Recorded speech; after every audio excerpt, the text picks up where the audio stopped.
In 1936, Kenneth Ford patched together some salvaged equipment, opened a sawmill in Douglas County, Oregon, and called it Roseburg Lumber.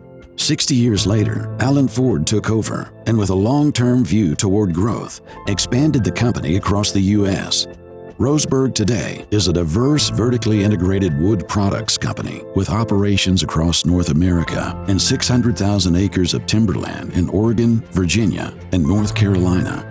Through every chapter of this remarkable story, we at Roseburg have been inspired by a spirit of innovation and unwavering dedication to the communities where we operate, especially in our home state. Now, as a part of Roseburg's almost 90-year commitment to making lives better from the ground up, we are proud and excited to announce the largest known manufacturing investment in rural Oregon and one of the largest private capital investments in state history.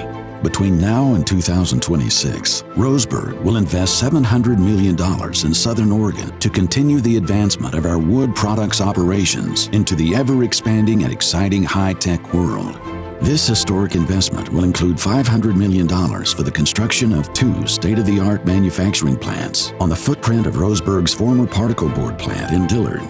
The first, called Dillard MDF, will answer the demand for domestically manufactured thin, high-density fiberboard product used in multiple applications. The second plant, Dillard Components, will manufacture an innovative new specialty product suitable for outdoor use called Armorite Exterior Trim. In addition to these projects, Roseburg will invest another $200 million to modernize the operations and technologies of 3 existing Southern Oregon plants, helping ensure we maintain our standing as an industry leader in product quality, service, and innovation.